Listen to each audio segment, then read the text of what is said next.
Seigneur mon Dieu. Aujourd'hui je choisis de te faire confiance, même quand je ne comprends pas tout. Je dépose entre tes mains mes inquiétudes, mes doutes et mes attentes. Je refuse de laisser la peur diriger ma vie.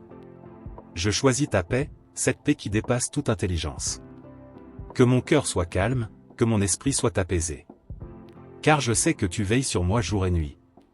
Je déclare que je marche avec assurance.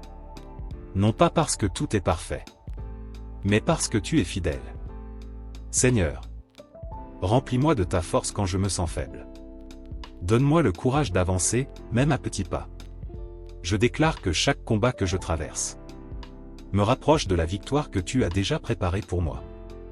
Je ne suis pas vaincu, je suis en chemin vers la victoire. Que ta lumière éclaire mes décisions. Que ta sagesse guide mes paroles et mes actions. Je marche la tête levée, car Dieu combat pour moi.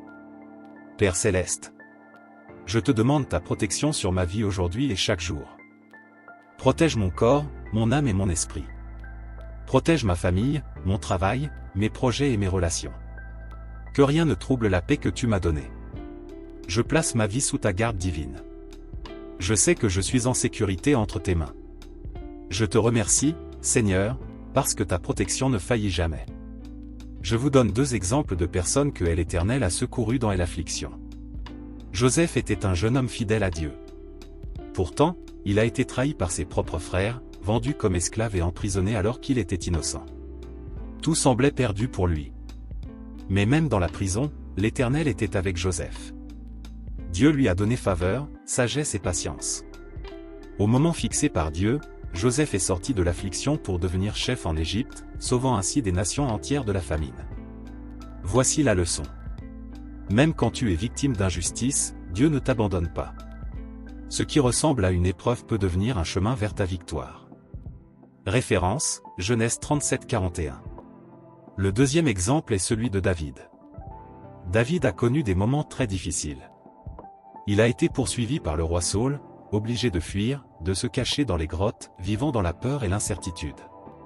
Mais au lieu de se décourager, David se tournait vers Dieu dans la prière. Il criait à l'Éternel, et Dieu le fortifiait, le protégeait et le guidait. L'Éternel a fini par délivrer David de tous ses ennemis. Et l'a établi comme roi d'Israël, selon sa promesse. Leçon. Quand tu cries à Dieu dans l'affliction, il t'entend. Même si tu te sens poursuivi ou accablé, Dieu est ton refuge. Référence, 1 Samuel 18-24 Psaume. L'Éternel secourt toujours ceux qui se confient en lui dans l'affliction. Si tu as écouté cette prière jusqu'au bout, c'est que Dieu est en train de travailler dans ton cœur. Même si tu ne vois pas encore les résultats. Ne te décourage pas. La victoire ne vient pas toujours instantanément. Mais Dieu agit toujours au bon moment. Continue de prier. Continue de croire. Continue d'espérer. Tu es plus fort que tu ne le penses? Parce que Dieu est avec toi. Avant de partir, j'aimerais te demander quelque chose. Abonne-toi à la chaîne Sentinelle Spirituelle. Pour recevoir chaque jour des prières et des messages de victoire. Like cette vidéo si cette prière t'a encouragé. Partage-la avec quelqu'un qui a besoin de paix et d'espoir.